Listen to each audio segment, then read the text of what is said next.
Hey guys, welcome back to my channel. I'm Sharon, and this is Classy Shades Designs. If you want to change the look of your kitchen, then add some backsplash. My sister came to visit from the Chicago area, and I so love her and miss her so much that I decided to put her to work and help me do this backsplash. We went to Lowe's with our measurements and came back with this beautiful glass mirror backsplash. But even though we went to Lowe's and measured everything out, we still decided to lay it all across the countertop to make sure that we had the right amount.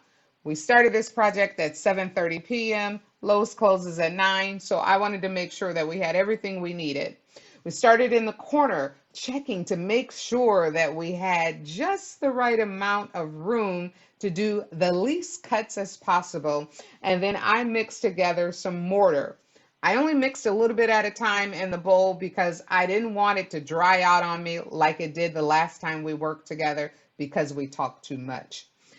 So here's the first tile up, ready to go, and we were happy as two peas in a pod because it was level, and then we can move on down the wall.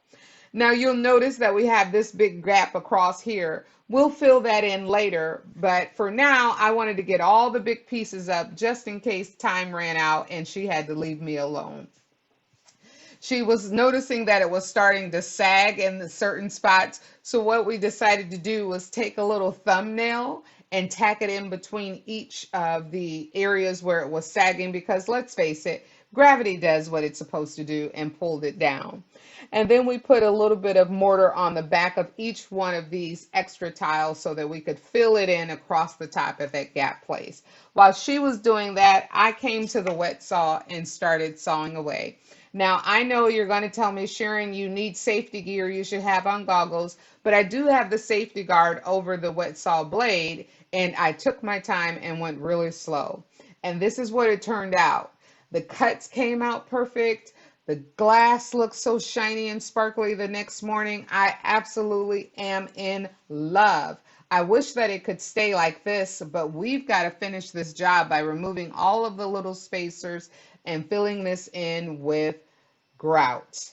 So I went to Menards and picked up a pre-mixed white grout, which this is almost like paste. Stuff is so thick to work with, but I work in small sections, filling it in with a sponge trial and making sure that it got into every seam and every crack. And then when I got one section done, I would come back with a wet sponge and wipe it off. After wiping it off, you'll notice that the wet sponge leaves a little film on it. And so what I did then was came in with a wet paper towel and I just wiped each one until it brought it back to life. And you have to do that across the entire project. I also ordered some mirror outlet covers from Low or from Amazon. Can't get that out. From Amazon, which makes it look beautiful. And the project's really pretty. It's very pretty. But I have to admit, I liked it better without the grout. But I get it. You can't leave it ungrouted. You have to add it. But it seemed like it just took away some of the sparkle. But I went ahead and finished decorating by adding some greenery and I put Lady A in her spot. It looks so pretty. It does. Oh, yeah. I also added my utensil caddy and the spice rack and even my loaf of bread because this is how we live earnestly every single day. So I hope you like it. I enjoy creating this video for you. I have so many things to do in this house. I just love it. And I am so glad to be back in my own space to create new content for you. And until next time, I'll see you in our next video. Stay classy.